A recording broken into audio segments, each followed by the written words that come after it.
reporting and the web airing of the meeting. Some colleagues are with us remotely, and this in accordance with the modalities established by the rules of committee. The agenda includes a hearing of James Crabtree, researcher with the European Council on Foreign Relations. This is part of the fact-finding investigation on issues related to the presence of Italy and of other European countries in the Indo-Pacific area. Also, on behalf of the members of the committee, I thank Dr. Crabtree for participating in our work. And given the tight schedule, I'm going to move on to some questions. In the context of the fact-finding investigation, he's going a bit too fast. In fact-finding investigation on the issues relating to the presence of Italy and European countries in the Indo-Pacific area, with international interest and security being major issues. So, in general, what are essential elements for a country like Italy that doesn't have a traditional presence of any type in the Indo-Pacific area, unlike France and United Kingdom, but also like countries like Germany? So this is one question. And then in recent years, there has been a reassessment of the policies of democratic countries in the area following the growing assertiveness of China. I would like to recall the quadrilateral security dialogue, and the joint military maneuvers that involve countries like United States, Australia, and Japan. Now, some interlocutors have suggested that these processes could lead to a new Asian NATO. Others have imagined bilateral or multilateral agreements. And how do you see this issue? And again, the issue of the freedom of navigation with specific but not exclusive reference to the Sea of China, the southern Sea of China, is obviously crucial. This involves military and security issues, the defense of the principle of freedom of navigation, but also commercial aspects. And China's growing aggressiveness has brought many countries to do reshoring or to a decoupling strategy, and decoupling from China and also from other Indo-Pacific countries. Now, these strategies are complex, and many European countries are taking action or moving on their own in a not very clear term. So how do you consider the feasibility of these strategies for an exporting country like Italy? Do you believe that these strategies can only work in a European or Euro-Atlantic dimension? And then one last question. An element that has aroused much interest in recent years is IMEC, that was launched at the G20 in New Delhi. And this constitutes an opportunity also for Italy, which, due to its geographical position, is a natural candidate to be a terminal. On this topic, the Commission has approved a resolution. So how do you see this initiative over and above the contingent problems in the Red Sea and also the situation in the Middle East? Wow. Thank you, Chairman. I welcome the chance to testify before the committee today. Thank you very much for the invitation. I think I counted 4 questions, and I will answer them in turn. For a country like Italy, which does not have an Indo-Pacific strategy, I think there are plenty of templates in Europe for how you might seek to engage in the Indo-Pacific, given that there now have been nearly a half dozen other European countries who have developed Indo-Pacific strategies. I don't think having a colonial past or a permanent presence in the region is necessary. There are many different ways of engaging in economic diplomacy, defense diplomacy, simply turning up at some of the region's more important gatherings. And I think it looks to me anyway as if there is the beginning of such a movement in Italy happening presently. I mean, we speak in a week in which your major carrier strike group is in Australia, your prime minister is shortly to go to China, We welcomed your defense minister to Singapore last year to the Shangri-La Dialogue Defense Summit, which I used to help organize, along with representatives of commercial defense exporters like Leonardo. So I think under Prime Minister Maloney's government, it appears at least as if there has been an increased interest, and I think there would be some merit in formalizing that interest in an Indo-Pacific strategy in a way that is similar to other European countries that have taken an interest in the region. The second question that you asked was about the security structures in the region. Would there be an Indo-Pacific NATO? What the role of the Quad? I think it's very unlikely that there will be, absent some very aggressive act by China, a NATO-style alliance in the Indo-Pacific. Historically, the Americans did attempt to set something like that up, and it didn't work very well for a whole host of different reasons. But what you've seen instead over recent years is a proliferation of minilateral organizations, of which the Quad is the most prominent, followed by AUKUS, the trilateral submarine and technology partnership between the United Kingdom, Australia, and the United States. But there are lots of other trilateral groupings between, for instance, the Philippines, Japan, Australia, or the Philippines, and other countries. Almost all of these respond to the rise of China and the perception that it is a threat in the region. But there are others like the Shanghai Cooperation Organization, which is more or less run by China. So I think what you'll see in the region is a complex spaghetti bowl, if you will, of different organizations, rather than one cohesive alliance. That said, it is, I think, important in a European context to pause on the role of NATO itself, where you have increased engagement by the 4 Asian partner countries of NATO, the AP4, who attended the NATO summit in the United States last week. They are engaging more in the European theater.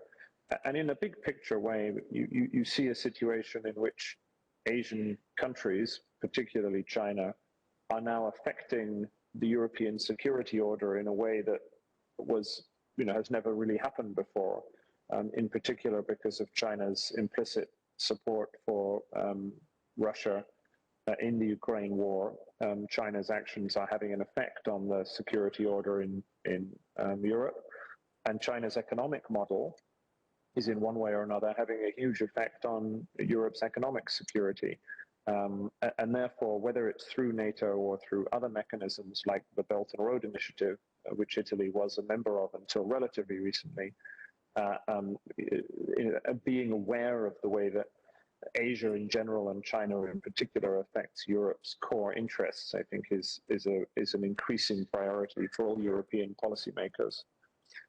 Your third question was about freedom of navigation. I think that is an important principle, whether in the South China Sea or in the Mediterranean. I think there's a lot that European countries can do to enforce or to talk about the importance of the enforcement of rules regarding freedom of navigation. In a sense, because European countries, if America does this, the suspicion is that they're doing this only because they view it as in their direct self-interest, or at least that's what their adversaries in the regions would say. If a European country supports these rules, part of what we call the rules-based order, then it comes from a position that is slightly more neutral. Albeit many of these countries are American allies, but therefore, particularly at a time in which elements of the rules regarding freedom of navigation are under pressure in Asia from China, which would prefer not to have the Americans and others have the right to conduct military freedom of navigation operations close to its coastline, then having European countries speak up for these rules is important. Your fourth question was about the IMEC, the India Middle East Economic Corridor. I think that is an interesting and important initiative. I would commend to you a note that was written by an Italian colleague of mine at the European Council on Foreign Relations about a month ago, in which he looked in detail at how it is likely to work. And given the geography, it does seem quite possible that Italy could play a role in that. I mean, I think from a big picture geostrategic sense, what was interesting about IMEC was it was one of the few occasions recently in which a Western-led initiative or a Western co-led initiative, along with India and the United Arab Emirates and Saudi Arabia, came up with a vision for an infrastructure project which was comparably bold and imaginative to those that over the last decade have been funded by China through its Belt and Road Initiative. Now, there are many practical questions about exactly how it will work and how it will be funded. My colleague Alberto Rizzi digs into that in his note for the ECFR, which the committee might seek out on our website. But I think it is an imaginative and geopolitically interesting initiative that came out of that meeting. But with that, let me pause and allow you to come back with any further questions you might have. Grazie mille. Thank you. I was lucky enough to read the report that you mentioned on IMEC, and that was written recently, and I discussed it with the author, and I too found it to be very interesting. Now, do my colleagues have any questions? Mr. Villi?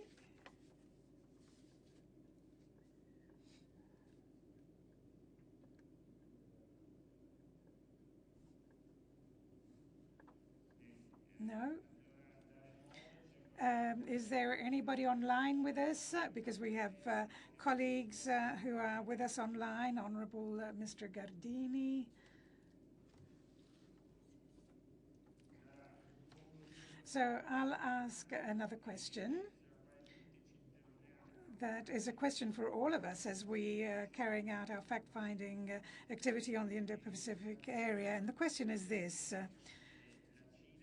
Why, now, in seeing the reaction of the countries that look out on the Indo-Pacific Sea, China has aggressive actions, and why does it continue to carry on these aggressive activities? Is it for showing power, muscle strength, and for disregard of the interest of the Western world, where the world is based on rules, let's say? So what is the ultimate aim of China's attitude, and how can we react? What are we to do?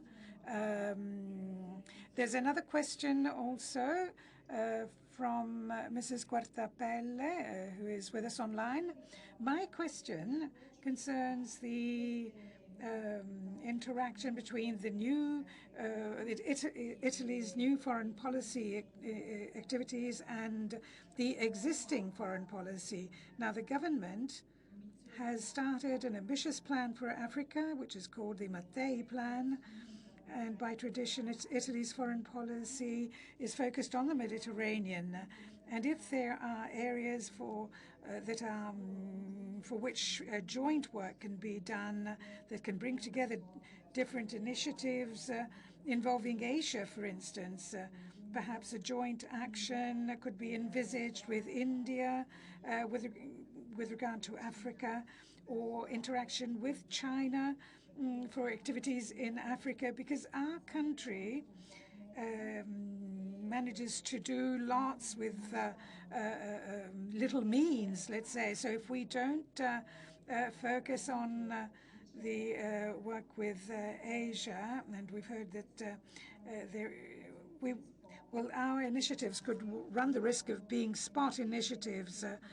Instead, our activities should be part of a broader framework, because this would give added value to the effort and the activities of the West in the Indo-Pacific area. You have the floor, sir.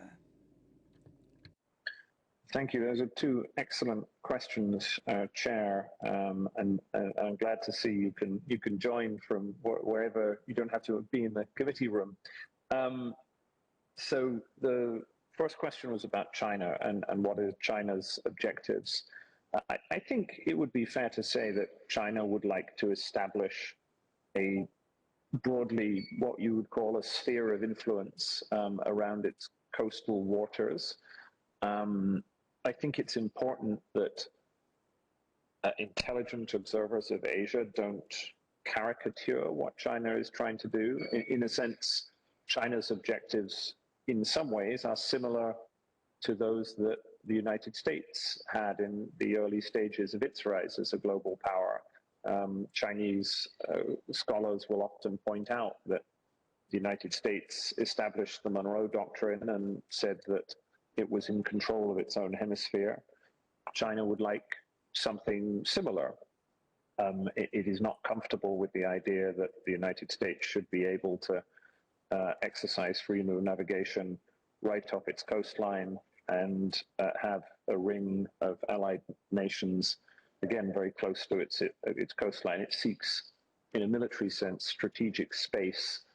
And I think you can understand that if the Chinese Navy recently conducted its own freedom of navigation operation near to Alaska in the same way that the Chinese military was just conducting a joint exercise near Belarus as a signal. And I think if China was regularly sailing ships off the east coast of the United States, the Americans might not be terribly happy about that.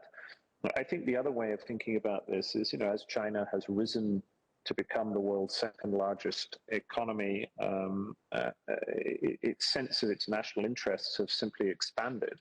It requires energy and resources from the Middle East, trade with Europe. It has interests in every part of the world. And as tends to be true with great powers, as your economic interests increase, then your military footprint expands to match that because you need to protect your interests. So there is a case to say that the Communist Party of China exacerbates some of these trends, and in the way that it governs the country is a more problematic international actor than would be true of large powers in general. But a lot of what's happening with China is simply a result of the fact that, it used to be a much less important country, and now it's a very important country, and it is seeking to bend the rules of the international system to ways that meet its interest. And in that sense, it isn't, I don't think, that much different from other great powers that have gone before. The question about Africa is an interesting one. I think the idea that a country like Italy should develop partnerships with China in Africa is one that would require quite a lot of close scrutiny before it was seen to be a good idea. In particular, given the lessons that I think many in Italy would have drawn from the nature of Italy's participation in the Belt and Road Initiative and the reasons why the Meloni government reversed the earlier decision to participate in that. In general, I think the idea of seeking to partner with other like-minded Asian partners to think about ways to pool resources or capabilities with respect to Africa would be a wise thing to do. I think there's a broader challenge that Italy will face, however, and it's true for all middle powers, which is, you only have so much time and resources. And the United Kingdom, my home country, is currently grappling with this. They're trying to balance not necessarily Africa, but the challenge of the war in Ukraine with other areas of the world, particularly the Indo-Pacific, and other European middle powers have to draw this line. There is a limit to what any European middle power, Germany, France, Italy, the United Kingdom, will be able to contribute to the Indo-Pacific, and therefore it's important to focus and specialize in areas where you can make a particular contribution, if that makes sense. Over to you. Grazie. Thank you. So what you're saying, if I've understood well, is that the middle-sized powers in Europe could intervene in the Indo-Pacific area, but they should become specialized, or they should focus more on places that are closer to Italy, the Mediterranean, the broader Mediterranean, like North Africa, the Sahel. But would it be right to say that the commitment of the medium-sized powers in the Indo-Pacific area contribute to maintaining and defending the rules on trade, the freedom of navigation, and at the same time strengthen the alliance with the United States, so in keeping the West together? I ask if you agree on this, but this has to be balanced by a renewed interest in the area I just mentioned, the Indo-Mediterranean area of the United States. Thank you. Yeah, I think that's a good way of putting it, Mr. Chairman. It is natural for Mediterranean powers to seek to develop partnerships in the Western Indian Ocean, and therefore I think in Italy's case, seeking to develop partnerships in the Middle East and with India is simply easier, given it is geographically closer than trying, for instance, to develop partnerships in the wider Pacific, which is a very long way away. And would require greater capabilities. However, in a broader sense, in terms of who Italy should be seeking to develop partnerships with, some of these will relate to commercial opportunities. So, for instance, your defense minister in 2022 and to 2023, I think, visited Indonesia, a country which has an expanding military and where Italian defense suppliers, I imagine, see some opportunities.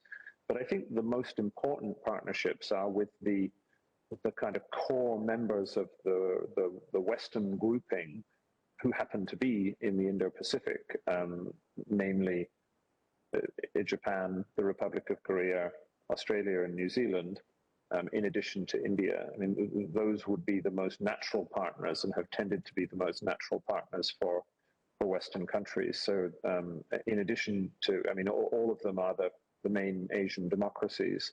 And I suppose within the confines of relations with China, I would include Taiwan in that area where you have seen at a low level ties between European countries and Taiwan increasing as European countries have become more aware of the strategic risks of Taiwan and its immediate area to European security and prosperity. Let me stop and return to you, Chairman. Grazie. Ci ha raggiunto anche l'onorevole. Honorable Gardini is with us. Are there any questions from my colleagues? Otherwise, I would like to thank you for your participation, and I conclude this hearing here. Thank you.